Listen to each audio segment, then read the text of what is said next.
বিসমিল্লাহির রহমানির রহিম। আমি নাক কান গলা বিশেষজ্ঞ সার্জন প্রফেসর ডক্টর জহির আল আমিন। তো কথাটা হলো কি, ঠান্ডার সময় আমাদের নাক বন্ধ হয়ে যায়, এটা সত্যি কথা। অনেক সময় দেখা যায় একটা নাক বন্ধ হচ্ছে, অনেক সময় দেখা যায় দুইটা নাকই বন্ধ হয়ে যায়, অথবা এক সময় দেখা যায় এই নাক বন্ধ হচ্ছে, আবার ওই নাক বন্ধ হচ্ছে, অল্টারনেট হচ্ছে।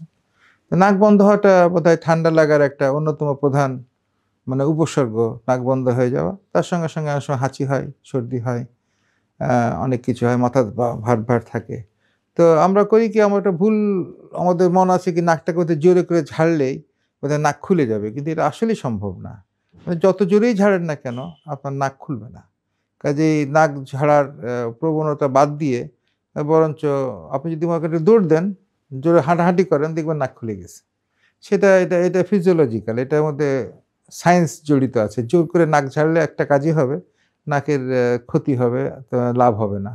এরকম যদি বন্ধ হয়ে যায় এবং যদি আপনার মনে হচ্ছে খুব কষ্ট হচ্ছে, আপনি যেটা ইউজ করতে পারেন, ২ টা জিনিস করতে পারেন। একটা হলো লবণ গরম পানি দিয়ে নাকের ভিতরে ভাপ নিতে পারেন, অথবা নাক পরিষ্কার করতে পারেন উঁচু করার মতো করে। জাস্ট নাকের ভিতরে নিলেন, নাক পরিষ্কার করলেন, অথবা গরম গরম ভাপটা নিলেন নাকের ভিতরে। That works.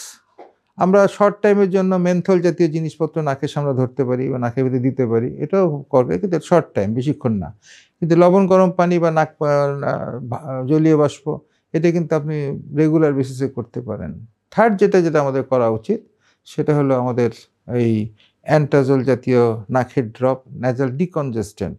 এটা আমরা শর্ট টাইমের জন্য ৫-৭ দিনের জন্য বা ২-৩ দিনের জন্য ইউজ করতে পারি। এটা করলে নাক খুলে যাবে।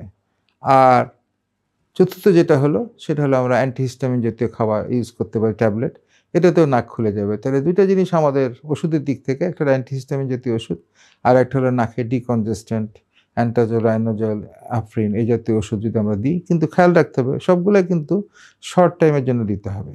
আর অবশ্যই ঠান্ডা লাগলে ঠান্ডা থেকে অ্যাভয়েড করতে হবে। এখন আমি ঠান্ডা পানি খাই বা ঠান্ডা জিনিস করি, তাহলে অবশ্যই এটা বেশি ক্ষতি করবে। তবে আমি যদি ঠান্ডা কম লাগাই বা গরম কাপড়-টাপড় ছেড়ে পরে থাকি, তাহলে একটু বেটার হবে। তো এই বলে আমি আমার বক্তব্য শেষ করছি। আল্লাহ হাফেজ।